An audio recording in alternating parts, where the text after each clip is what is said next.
Welcome to Kitchen Connect for the last day in April. 30 days has September, April, June and November. So welcome to Kitchen Connect. Thank you for joining me today. First thing I'm going to do before anything else happens, because Emma's got a community announcement, but I need to get some white beans on. You can hear my pot whistling. So I just soaked these, but I'm going to tell you all about that later on. I'm just draining the soaking liquid, and we'll get those on boiling while Emma does her community announcement. Hello everybody, happy Thursday. Just had to check that just then. So yesterday we had a little bit of trouble with commenting. We've switched platforms. So all that means is that to be able to comment, you need to be logged into your Google account. So you can see a little button down the bottom on the right that says sign in to chat. You can press that and log into your Google account, or you can make a Google account if you don't have one, or you can just watch. Either way, it's fine, but the reason that we've changed platforms is because it works so much better for you guys in terms of the sound and the video and everything. My cooking tastes better on YouTube. It does. It does. So thank you so much for Millie, who has given me these instructions, because there are some things we can't see our end. So thank you for that, Millie. And on with the show. So yeah, you can be quite happy just watching YouTube if you don't want to chat. But if you want to chat, you need to I log in. want to talk to you. Yeah. Whoever you you don't are need to log in. There. Oh, I thought you were talking to me. No, not you. Oh, Definitely okay. not you. Other people. Okay. Super duper. So if you're not sure what she said or where you're at or anything, just tap in the chat thing, unless you're not logged into Google. Then we can't help you, can we? So welcome to today. I am going to show you 5 different components to put together to form this beautiful autumnal meal. I think it's got an autumnal feel. So starting off, the cannellini beans are boiling, and I've got lots of things to show you and talk to you about the cannellini beans, but I also need to get the roasted vegetables in. So let me tell you, today we're doing creamy cannellini bean hummus, like lemony cannellini beans. I'm going to roast some little cherry, well, these ones are grape tomatoes or little baby Romas. We're going to roast those in the oven, and next to those we're going to have some lovely garlicky rosemary mushrooms as well, so they can get roasted on the same tray here. So I'll just pop those on there. And I've got a little bit of rosemary to brush over these lovely cup mushrooms. So mushrooms always kept in a paper bag. We all know that nowadays, don't we? It was the olden days when we didn't really know that. So I don't know how much rosemary, about that much. We'll keep this aside because I obviously picked too much. Oven's up to heat, so that's really excellent. These rosemary sticks, if you've got a big rosemary bush at home, these are really quite good for threading on lamb, especially lamb or chicken, and they give a lovely rosemary flavour to the meat when you pop them on the barbecue or char grill them in the kitchen. So don't throw those away like I just did. You don't need to. So let me get a knife, because that always helps when you want to chop, and I'm going to give it a quick sharpen, as everyone should really at home. Give it a quick sharpen like that, and just get all of that, the edge nicely honed again, so that you can be very efficient at chopping things up. So I'm just going to roughly chop that rosemary. If you haven't got rosemary, another herb with mushrooms is beautiful is thyme. That's really nice as well. Or you can use some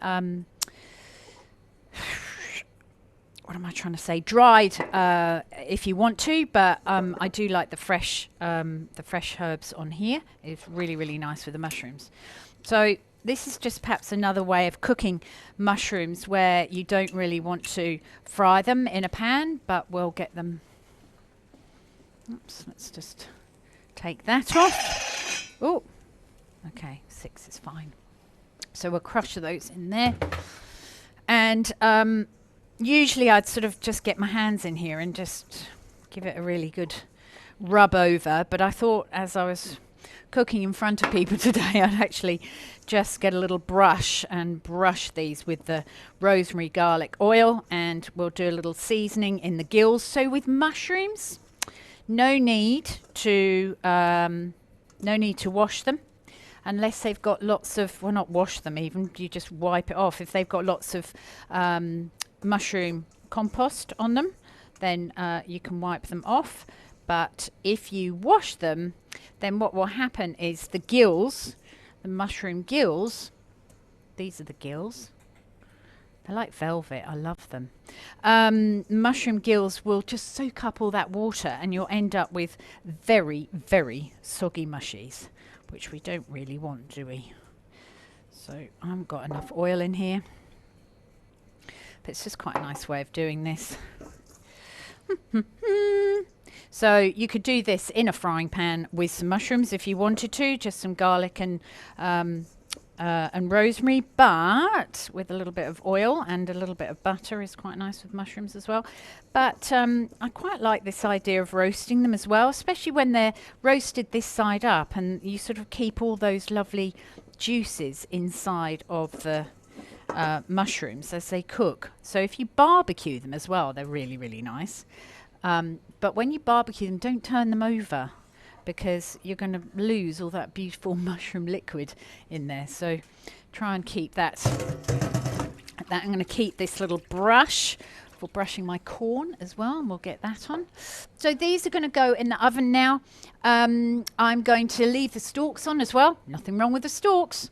So we'll pop this in the oven. I've got the oven on at about 190 to try and sort of get this going a little bit quicker than usual. 180 is fine at home.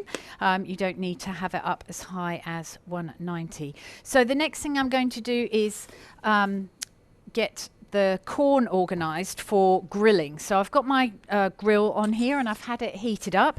So this definitely can be done on the barbecue if you want to. Or it can be done on like this is actually part of our barbecue. So I've just taken it out of the barbecue. I'm using it as a char grill on my stove at home. So these grills will also work on induction stoves as well, because they are magnetic. So that's actually quite handy, because like today it's quite chilly here in Perth today. So when you're peeling fresh corn, look at that, it's beautiful. Grab hold of this part, which is the silk, this part, and this outer part is called the husk. So grab hold of both of those bits as you pull the husk off like that, and everything will come off in your hand all at once. So it just makes it a little bit easier than pulling one leaf off at a time. Just makes it a little bit quicker. And if you've got any silk left on there, like snot, you can eat it. It's not inedible. It's perfectly all right to eat it. So I'll do it again. I'm just going to cut that top bit off just a little bit, and cut the base off just so that you can just see the corn in just so you can just see the corn in there, and you know that then the husk will come off. So I've seen people in class, like none of you watching will do this, go like this. It's a bit slow, isn't it? Like really? So grab that, just start, pull it down like this. That's the quickest way I've seen of doing it. There's one way that I saw a hack on the internet, and they did something to the corn, and they just it just sort of slid out of the cob. But I think they heated it or something. I think they might have heated it a little bit, but this, I don't know. Can't remember. Anyway, that's the way I've done it for years and years and years. And that's the way I'm going to continue on doing it. So I'm just going to pop a little bit of extra virgin olive oil in here. And I'm going to brush the corn with the oil. Because if you drizzle the oil over this corn, guess what will happen? It'll all drizzle off. So brush the corn. I'm going to put a little bit of salt on there. Actually, I might salt it once it's come off the grill, I think, because the salt will it's just going to fall off, isn't it? Just fall off the corn onto the grill. Then that's a waste of time. I keep getting drawn to my sourdough bread that's just come out of the oven. I just thought I'd leave it there to show off, because it is really lovely. I just smelt it. It's very beautiful. Righty ho. So once that's on, it's probably time to pour yourself a glass of wine if you're cooking this for dinner. Very important. Enjoying cooking the evening meal. I find cooking so cathartic. It's just really restful and beautiful. And I just thought to myself the other day, you know, possibly the reason why is that I don't think about anything else while I'm doing it. It sort of like clears my mind, I suppose, because I'm really concentrating on what I am doing. So we can fiddle around with this corn, find the best way of actually like grilling it, but you can see it's already turning colour. I don't think the cameraman's concentrating. Can see it's already turning colour there. He has passed you a note. I know, I saw that. A cryptic note in his joined up writing. He's got writing not like his mother's, but his mother's writing you can't read either. Okay, so we'll just keep going with this. If you've got the barbecue on and it's a lovely evening, chuck it outside on the barbecue. No problem whatsoever. We want this, it almost starts popping like it's making popcorn. So if we get this char grilled, it actually gives it a really lovely smoky flavour. You can even see here, we've got this on sort of, I suppose, medium heat a bit, and it's been heating for a while, so it's got that lovely glow that I always talk about when you're preheating things, when you use them to cook directly onto something. Always get them preheated, because you do that with a pan, really, don't you? You preheat it with the water in. If you're going to boil it, everything needs to be hot. So I'm going to leave these simmering. The thing to watch here is how they are cooking. Like, they are simmering, they are not boiling ferociously. So yesterday I explained to people that I was going to show you how to do this. You can easily do it with a tin of cannellini beans, but I wanted to show you the fresh cannellini beans and how to prepare those. But I'm going to continue on getting everything that I need to in place, and then we can go and make the cannellini bean hummus, and I can tell you all about them, everything that you ever wanted to know about cooking white beans. So this meal actually came together one night when I was like, what's in the fridge? It was like, what's in the fridge meal? So I had chorizo sausage, and I quite like, if I do have a husband who likes having meat with his dinner. And it doesn't really matter sort of how much meat there is. It's just got to have meat in there. Even if I do a quiche with perhaps bacon in it, he's fine with that. And he can hear me, can't he? And he can see me. He's looking at Emma now. They're giving each other looks.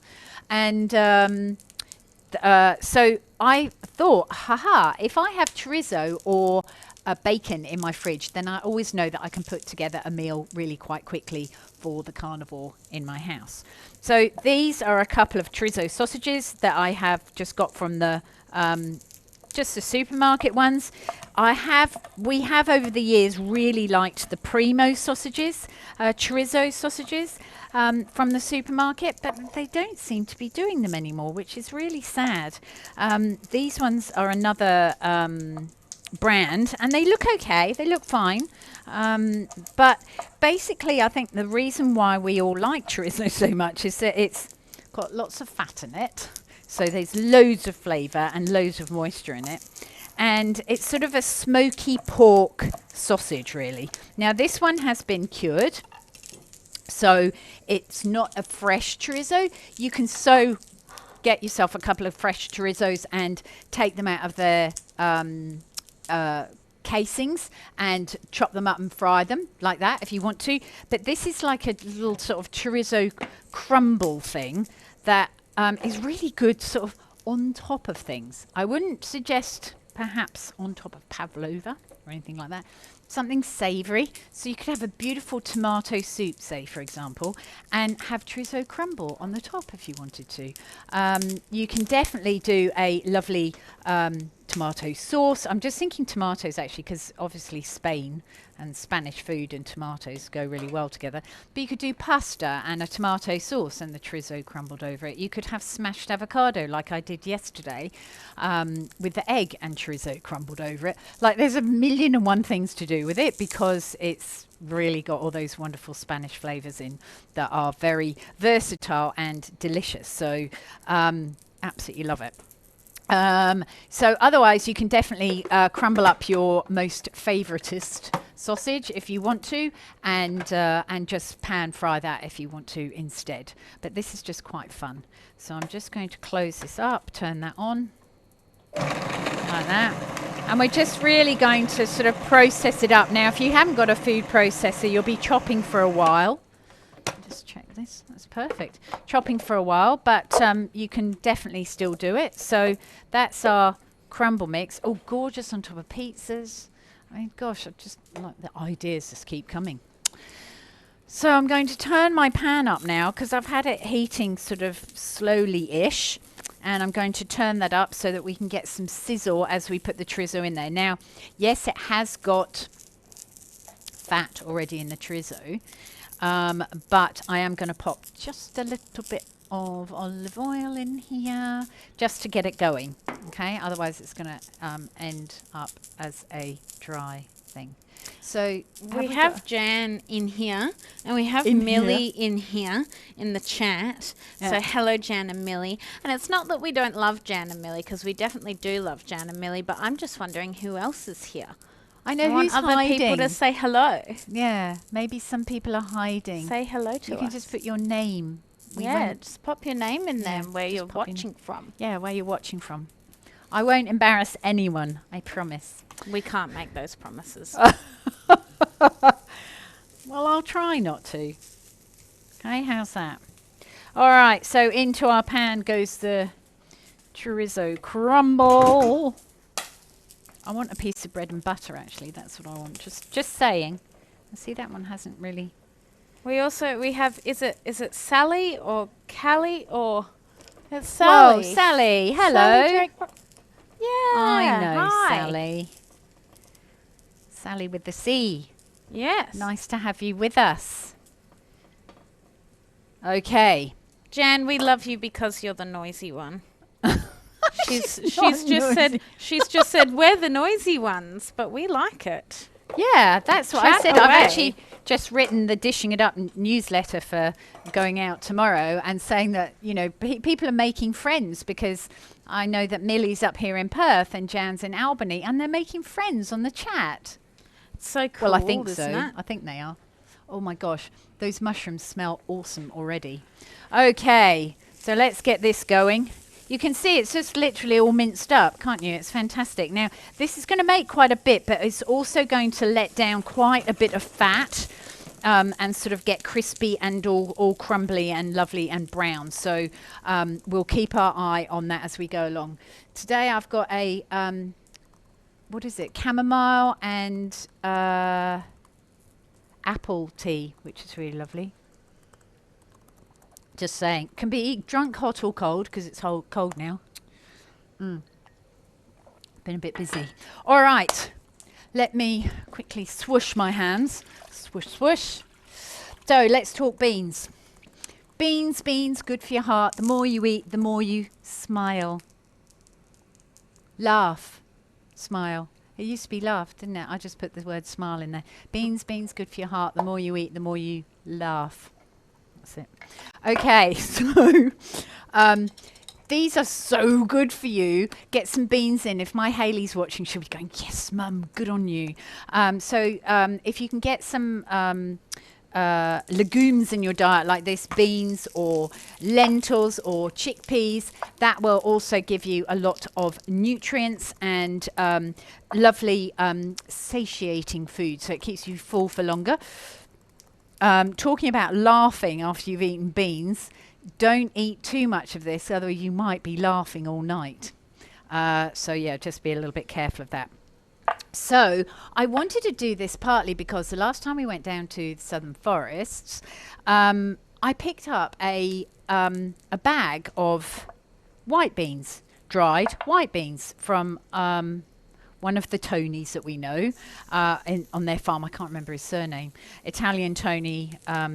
I think one of the Guadagninos. I think one of the Guadagnino family. Anyway, I think someone must grow these beans down here and package them. Or if they don't, then they get them from somewhere absolutely superb, because these beans are awesome. So last night before I went to bed, I thought to myself, right, I'm going to get these beans sorted and I'm going to get them soaking overnight, because that's really what you need to do with beans, not lentils, but chickpeas and any beans like this. So black beans or kidney beans or white beans or butter beans, whatever, they do need soaking before they're cooked. So this is the size of a little soaked one, and that's the size of a no, that's the raw size, the dried, and that's the soaked. So they virtually double in size. So I used to sort of think, well, how many beans do I need to soak? If someone says to me, right, you need a 400-gram tin of cannellini beans, how many beans do you need to soak? Well, probably 50 grams at least of that will be liquid, won't it, in there? So we're talking about 350 grams. So we're talking about 150, about 175 grams if you want 350 grams. So they do need to be soaked. And I meant to think about the phytates. I don't think Hayley will be watching because she's got an exam. But I know that it's very important that you do soak these. But you can get dried cannellini beans from the supermarket, from lovely Italian delicatessens and places like that. So I would definitely say to you, if you've had a bad experience, not as in laughing bad experience, but if you've had a bad experience with beans and they don't taste very nice from a tin, then I would definitely say try some fresh ones. Like real hummus made with dried chickpeas is amazing, and really not that much harder to actually cook. You just got to get your mind in it, like I did last night, saying I'll soak those cannellini beans overnight and then they'll be ready for the morning. So when I woke up this morning, I went into the kitchen and realised that I hadn't soaked the beans overnight. So I soaked them this morning, and here we are, 3 o'clock. So they've been soaking for sort of 9 hours. That's enough, isn't it? That's like overnight. So don't get too hung up on the overnight thing, because you certainly don't need to get hung up on the overnight thing, because you can do it during the day. All right, because there are no cannellini bean fairies that come out in the middle of the night and sprinkle special dust over them to stop laughing when you've eaten them.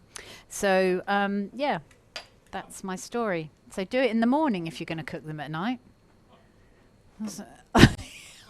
I'm making Anthony laugh. I don't know whether that's funny or whether he's laughing at something else completely. No, I think he's laughing at you. Yes, he's laughing at me. Yeah, that's usually what happens at home. Yeah. So you can see that my chorizo is starting to cook now nicely. You can see that the fat is coming out. I might even turn this up a little bit because I do want a little bit of colour on there. I'm going to check the cannellini beans for doneness now. I'll just do the one. I don't think so. I can feel through the spoon that they're not quite ready. Sort of 25, 35 minutes. It just really depends on how long they have been soaking for as to how long you need to cook them. Millie would like to know, is there a difference between in flavour between fresh and canned? Yeah. Big time. Yeah, big time. So think about something like fresh apricots and tinned apricots. Say no more? I think, that to me, that's... do you remember... Oh, I don't know whether you might remember, Millie, but I remember having... my mum used to do a beautiful sherry trifle, but in the 60s, 70s, you used to get a tin of fruit salad, and there were mandarin segments in the fruit salad. I don't know what they were made from, but they certainly were made from mandarins. I don't know what they actually did to them, but they're just very peculiar. So yeah, fresh beans.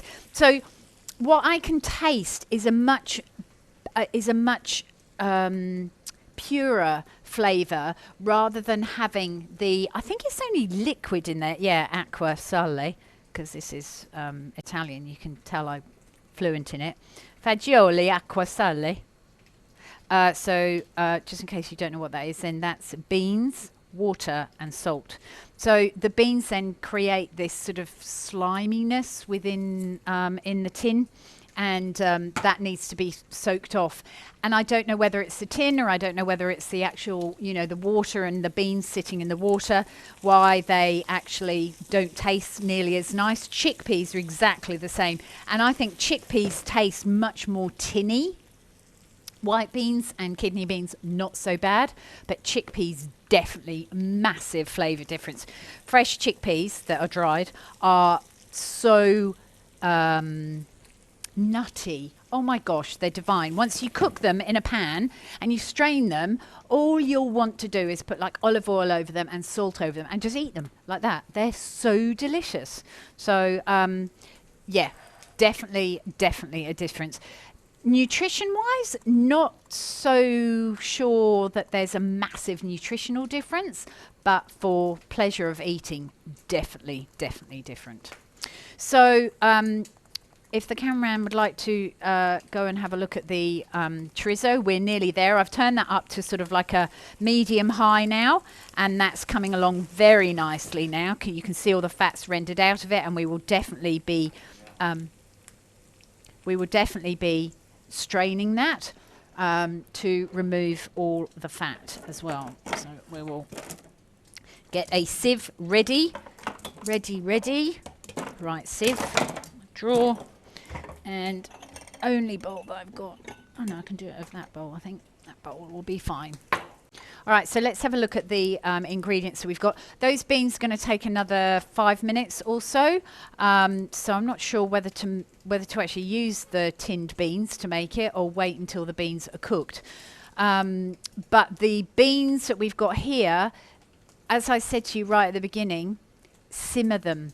Because if you don't simmer them, what happens to the beans is that because they soften, if they're boiling like mad, they just break up. And that's the problem that I had with cooking beans for ages before I really realised that I was boiling the hell out of them rather than simmering them and treating them a little bit gently. But I just took the idea of the idea of cooking rice. Because rice gets soft, or potatoes, the same thing. Potatoes, rice, beans, they get soft as they're cooked. So if they're tumbling around the pan like that, they're going to bump into each other and smash into smithereens. So yeah, that's my little tip. Look at this. Ooh, delish. Let's take that out. Got some really nice colour on that. This is a perfect pan to do this in as well. It's lovely. Solid Technics pan, and I'm just going to actually do what I normally do, and that is, the beauty of these pans is that I'll just wash that now when it's really hot, and all of that flavour and all of the oil comes out of there, and there's my pan clean. So people were saying, you know, wow, what an amazing pans, and I'm like, yeah, but you don't get it until you've actually got one of these, and that is as easy as it is to wash it up like that. Even if things are stuck on there, well, they don't get stuck, do they? Because we've seasoned it. So that pan's now ready to go for the next time. Perfectly clean. Love it. Okay, I'm going to taste this one more time. Yes. Millie says that she's going to try the fresh beans, which is fantastic. Oh, I love it. And Jan also pointed out it's like having the difference between fresh and tinned asparagus. Like, it's just so different. I think they need a bit more cooking. So I'm going to use these tinned beans, all right, today, so we can actually make this bean. So that might just be 35 to 40 minutes. And I can't tell you exactly how long your beans are going to take, but what I can taste in here is the beans are a little bit sort of bitty. They're not creamy yet. So these beans are fabulous for like lovely vegetable soups, and adding the beans to the vegetable soup as well is absolutely delicious. When we're at the Southern Forest, we're meant to be down in the Southern Forest right now on a food tour. And the last food tour that we went on, we were lucky enough to go to a Croatian gentleman's home. And yeah, he's Croatian, from Croatian descent, and she is from Sweden or Norway, perhaps. You know where they have that thing called hugger, Hugge, hugger. It means all nice, and my Swiss nana used to call it a fug up, like having it all, getting all cozy and all warm and nice and cozy. And they have these beautiful pine huts with a fire in the middle of the pine hut with a flue going up outside, and there's seats right the way around this fire and a table that comes out, so you cook over the fire, and you have wine, of course, and you pass it round, because we're at a vineyard, pass it round, and everyone's all like cozy in this little, it's like a little cubby house, but it's really nice, and you can see out, there's a few windows and things. And that's what you do. And we had this most beautiful soup with these cannellini beans in. Very sort of plain, but absolutely delicious. So she was Danish. Okay. So hugger is like, that's what we all need in the winter. It's a little bit of a fug up or a hugger. It's really nice. I'm sure I'm not pronouncing that correctly, but anyway. So our corn is like, you know, this takes forever to cook, but you can take it off at whatever stage you want. I've actually turned the corn down. That's probably why it's not blackening, isn't it? I'm talking too much. But I can't not talk, can I? Otherwise you won't learn anything. Can you imagine if I didn't say anything on this video? Like if you mimed everything? Yeah. Like that. You get really fed up of me going like that because everything's so delicious. Right. Let's make this. So I'm going to add some lemon into the cannellini beans. I mean, look at the colour of them as well. They're really different colour, aren't they?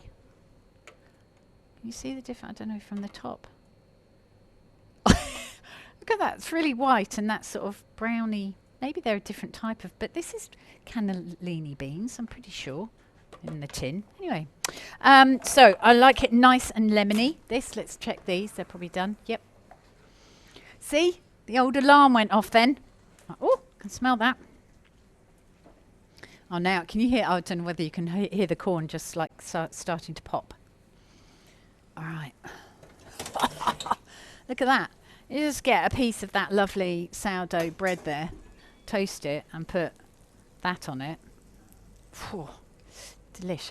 Oh, hey, I wanted to tell you that today I had leftovers for lunch of the smashed avocado on toast with the poached eggs that I did yesterday in the iced water and then reheated. And because we haven't got a microwave here, I just popped a plate over a simmering water like that and heated it through. And it was almost, not quite, but almost like I just made it. I was just blown away, but good quality sourdough bread, smashed avocado, feta, the roasted tomatoes and the poached eggs on top with dukkha. Oh my gosh, delicious. It was really good because I didn't eat any yesterday. So I'm not quite sure exactly how much I've said to put in the 40 to 60 mils of lemon juice. Check the recipe trace. 20, 40, 60. Right, that's 60 mils. And then a couple of tablespoons of tahini, because this is very good for you as well. So, I know, I just want to check that I'm not... Well, it doesn't really matter burning, does it? That's what we want, charred corn. It's looking good, actually. Looking good. Couple of tablespoons of tahini. One. So this is sesame paste. I always have it in at home because I do like making hummus, and Hayley loves it for all her sort of very nutritious cooking as well, because it's very, very good. So lovely sesame paste. I get the this is the hulled one. You have to be pretty hardcore to have that unhulled one. Better for you digesting wise, because it's got the husk still on, but it can end up a little bit bitter. If I ever make tahini sauce to go over a salad or perhaps over some roasted pumpkin or something like that, I always find that it's a little bit on the bitter side if you use the whole tahini. Some nice cracked black pepper. Remember, you can order these guys online if you go to Dream Farm, and we've still got about 4 here, I think. But if you go to Dream Farm and order online, you can always put you can always put the code in taste, and you'll get a 10% discount. So if you want one of those things, Dream Farm, you can get one for yourself. So that's in extra virgin olive oil and garlic. I've actually put into the mushrooms, so it's up to you. You can put it in the mushrooms, you can put it in the thing. Did I say put it in mushrooms as well? Let me just check. Yes, I did. So I can get another clove of garlic, so that's easy, isn't it? Love it. I'll put the garlic crusher down there. I just like taking off that little base of that. There we go. Back in shot, Mr. Cameraman. Just a little bit of garlic in there. I don't want to go overboard on that, because I find raw garlic just sort of leaves me with a totally raw garlic flavour in my mouth. A little bit of extra virgin olive oil, and we're going to whiz that around. Of course, the salt, as we were talking yesterday, the salt is definitely the thing that is going to balance out the flavours in here as well. So we'll give this a bit of a whiz, and what I find with this is, depending on you know, whether you do go a bit overboard with the lemon juice, put a little bit more in, or whether your cannellini beans are drier or whatever, whether you use fresh cannellini beans, tinned cannellini, it always gives a slightly different sort of texture. So if you find that this is a little bit too rough and not smooth enough, then add a couple of tablespoons of water. Start with 1 tablespoon of water and add another one. Millie's just saying that you make her so hungry every time, and that we need a taster vision, which I think that she should put a little trademark on that, taster vision. Well, also, you know, as she is our technical whiz now. Yeah, she's part of the IT team. Yep, she wins the prize of technical whiz of the year for the Kitchen Connect community. Then I think that's really important that she gets that. Tracy would like to know, what's the difference between using chickpeas and cannellini beans? One's a chickpea, one's a cannellini bean. I'm sorry, Tracy. So the taste is slightly different. These the chickpeas aren't quite as nutty as the cannellini beans aren't quite as nutty. They're milder than chickpeas, so they're a different legume. So it's like, what can I say is a comparable sort of thing? Can you think of anything? Well, I just find that's the beans are a bit smoother. The hummus is like, when you make a hummus, it's still bitty. Oh, do you find it's that? Still, just whiz it a bit more. It's not like lemon. You know, it's not like bleh, bleh, bleh, bleh, bleh, but it's you know, technically, in technical terms. Yeah. But the texture's different. I think yes, and this it does. They are easier to create a creamy texture with, but you can do that with chickpeas as well. You've just got to have enough sort of liquid in there, otherwise they do stay quite dry. They're not as dry as chickpeas, are they? Maybe that's it. But you're right, Emma. All right, whiz that up. I just added a little bit more lemon because I really want that lemon to pop. So we're going to put this together now. I'm just going to check my chickpeas once more. I know I've licked the spoon and I've dipped it in and everything, but it's only us who's eating this now. So I'm just to tell you, because I'm the one that washes up at the end. So you know what? I'd rather wash up 1 teaspoon than wash up 3, and it's gone into boiling water again, which is fine. Millie's just asking, when the fresh beans are totally cooked, they should be not gritty at all and totally smooth. They're creamy. Oh, the major thing I haven't told you, Millie. Oh my gosh, the major thing is no salt. All right, so no salt. What will happen is if you put salt in here, they are going to take forever to cook. If you think that these have taken a little while to cook, I'm just trying to get one out. If you think these have taken a little while to cook, if you put salt in them, they're going to, in the water, it's going to take forever to cook. So just because, thanks cameraman saying why, because the salt, I think the salt toughens the skins. So it's really hard for the water to actually get through. That's sort of my interpretation of it. May not be 100% true, but I've had a lot of people going, I've never been able to cook these. They just take forever to cook, and then I get bored and just throw them away, which is a real shame. But if you take them with a spoon, you can smush them like that. So it's sort of almost powdery creamy. Just going to see if what Yes, happens. that's a good. It is powdery. Powdery creamy. Yeah. That's an uncooked one. Yep, you can't crush. Oh, there you go. It's bitty, like it's almost looks like a nut inside. It's almost like a. Tastes a bit like the texture's a bit like water chestnuts. You mustn't eat them raw though, because it'll give you tummy ache. Yeah, a little bit like sort of water chestnuts. So.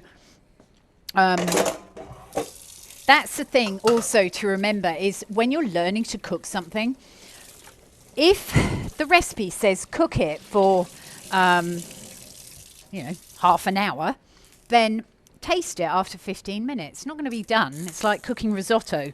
When we talk about cooking risotto, I always say to people, taste the rice after 15 minutes. It'll be really hard, but you'll know the texture, and then taste the rice after 20 minutes and then 25 minutes, or however long your risotto takes, and you'll go, aha, now it's cooked, because I know what cooked rice tastes like, but this is where it gets to. And then if it gets too mushy, then you know what the texture was when you took it off the heat, and you'll train your brain to learn. So here we go. Now, this is obviously a much quicker recipe if you're not teaching people how to do it. So I'm going to take this corn off the cob, nice and hot. Was there a particular reason, this is a me question, was there a particular reason why you chose to use oil on those instead of butter? On the corn, because the butter would just run off and burn on the grill plate. But can't you do it the same way, like you melt a bit of butter and... Yeah, but the butter will still... I guess you could do clarified butter if you wanted to. But this is more of a... This may be more of an Italian-style dish or a Spanish-style dish over a French-style dish. So I was thinking, oh, let's take these off. I just really like corn and butter. Yeah, and what you can do, what I would do is if you really want butter, then on corn, then what you definitely can do is, see how they're they're still nice and complete. A couple of them have come out of their little jackets, but they're not all bashed up together. So I sort of go, right, if the recipe has sort of got a style to it, then I sort of decide, am I going to go French and then it'll be butter, or am I going to go Spanish or Italian and then it'll be olive oil? So wait for your corn to cool down a little bit. You can. Saves you using I was going to say your dressing gown, but that's, yeah, you could be in your dressing gown if you're in ISO and you haven't got dressed yet. 3 o'clock in the afternoon. Why not? No one's judging. Okay, so I'm going to put all of this in a big bowl because I think it's going to look pretty fab in a big bowl like this. And I'm going to, this is a lovely sort of dish to pop in the middle of the table, and then everyone can sort of help themselves and serve themselves up. Don't you think that would be lovely? Oh, so lish. So we can dollop this in here. So remember, I've tasted it for seasoning. I've added a little bit more lemon because I like it lemony. You can add a bit more pepper if you like it peppery.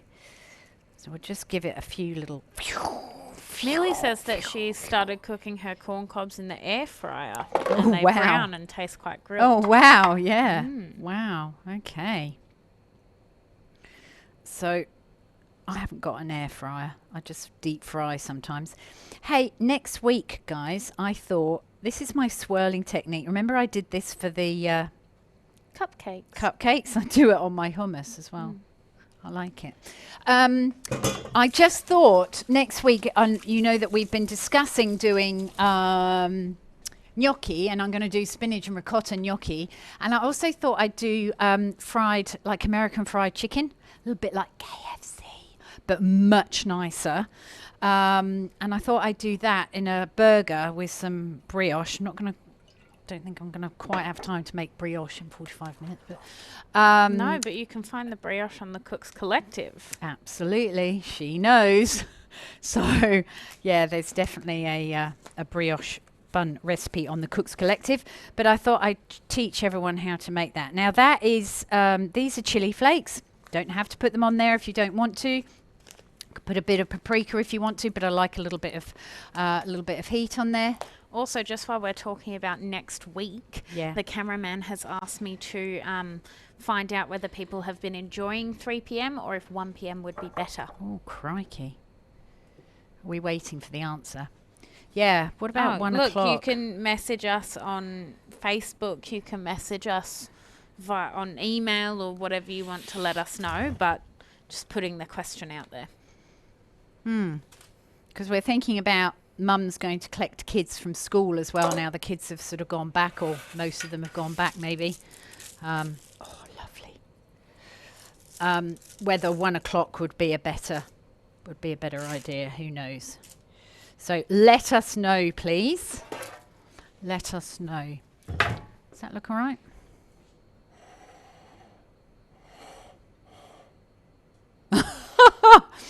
Like that. That's beautiful, isn't it? So there you go. There is a gorgeous plant-based meal with pork. It's mainly plant-based, isn't it? Mainly plant-based. So have a go at that. Have fun with the grilled corn and we do a lovely thing in the Mexican class, and we put the grilled corn with some creme fraiche and mayonnaise and some Parmesan cheese, and make like a corn salsa sort of sauce in tortillas as well. It's really nice.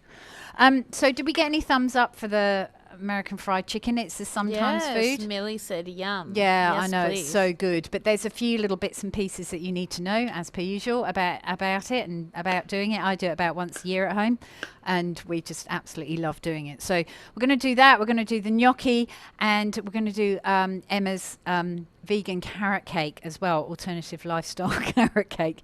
She named it, I didn't. So that would be really good. I just don't want to put people off who do like dairy, but it's just good. Even if and you you do can like if dairy. if they do dairy, then they can always do the cream cheese frosting. I'm going to come up with something else. You can do whatever you like with your carrot cake. We'll see how we go.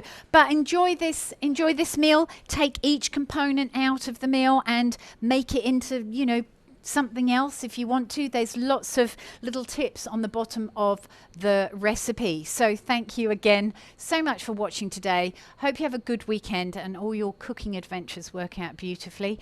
And next week we'll be back on Tuesday with the gnocchi. So tell your friends about it as well. Let's get more people in on the chat and chatting around and learning something new to cook for dinner. So thanks for watching, everyone. Thank you to the cameraman. Thank you to Emma again today for being here, and we look forward to seeing you next week. Bye.